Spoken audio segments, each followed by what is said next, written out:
Ali Baba et les 40 bandits. Dans une ville de Perse, très loin d'ici, vivaient deux frères, Cassim et Ali Baba. Cassim était riche, mais Ali Baba devait travailler dur pour subvenir aux besoins de sa femme et de son fils. Un jour, alors qu'il coupait du bois dans la forêt, il aperçut au loin un groupe de cavaliers. Rapidement, Ali Baba se cacha dans les buissons.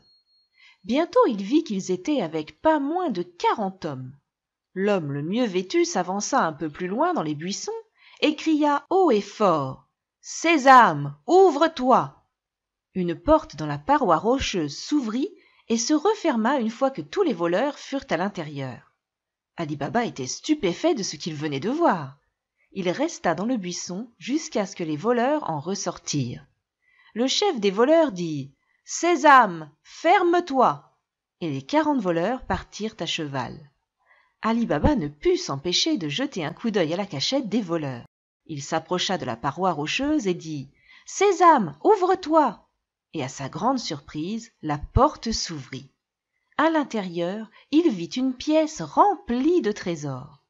Ali Baba prit autant d'or que ses ânes pouvaient en soulever. Satisfait, il rentra chez lui. Il raconta l'histoire à sa femme et lui dit « Cela doit rester un secret !» Mais sa femme était impatiente de savoir combien d'or ils avaient et alla emprunter une balance à la femme de Cassim. Comme la femme de Cassim voulait savoir ce qu'Ali Baba devait peser, elle mit un peu de graisse dans le bol de la balance. Lorsque la femme d'Ali Baba revint très heureuse pour rendre la balance, il y avait encore une pièce d'or coincée dedans. Lorsque Cassim entendit cela, il devint très jaloux. En colère, il alla voir Ali Baba. « Pourquoi fais-tu semblant d'être pauvre alors que tu pèses des pièces d'or ?»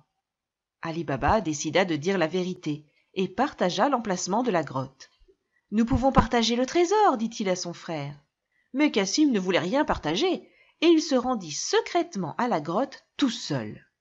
Cassim entra sans problème dans la grotte, mais quand il voulut en sortir, il ne se souvint plus du sort. Il essaya tout, mais rien ne fonctionnait.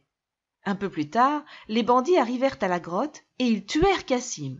Dès qu'Ali Baba apprit que son frère n'était pas rentré ce soir-là, il partit à sa recherche. Dans la grotte, il trouva le corps de son frère. Il le ramena en ville. Arrivé à la maison de son frère, il dit à la brave servante Morgiana « Personne ne doit savoir comment Cassim a été tué. Conçois une ruse pour que tout le monde pense qu'il est mort dans son lit. » Et c'est ce que fit Morgiana. Ils enterrèrent Cassim et Ali Baba s'installa dans la maison de son frère. Pendant ce temps, les voleurs étaient furieux. Vu que le corps de Cassim avait disparu, ils comprirent que quelqu'un d'autre connaissait l'emplacement de leur cachette. Le chef des voleurs élabora donc une ruse.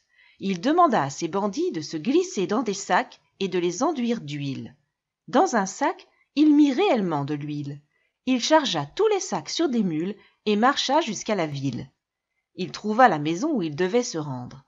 Là, il se posa et demanda un abri pour la nuit en tant que marchand d'huile. Il avait prévu de tuer Ali Baba dans son sommeil.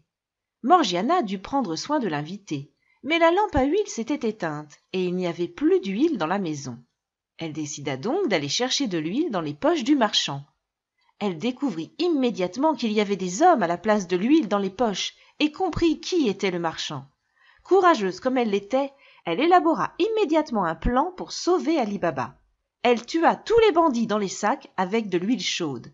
Dès que le chef des bandits s'en aperçut, il s'enfuit. Le chef des bandits voulait se venger d'Ali Baba. Il élabora un plan et retourna en ville. Là, il devint ami avec le fils d'Ali Baba. Il fut invité par Ali Baba à un repas. Il dit « C'est bien, mais je ne mangerai pas de sel. » Selon une vieille coutume, si tu veux être ami avec quelqu'un, tu dois manger du sel. Lorsque Morgiana entendit cette étrange demande, elle devint méfiante. Après avoir regardé l'invité, elle comprit ce qui se passait. Elle l'avait immédiatement reconnu comme le chef des bandits et mit au point un plan pour le tuer. Heureusement, cela fonctionna et Ali Baba fut sauvé. Ali Baba était très reconnaissant envers Morgiana et lui permit d'épouser son fils, ce qu'ils souhaitaient tous. Le secret de la grotte fut transmis de génération en génération et la famille d'Ali Baba vécut heureuse pour toujours.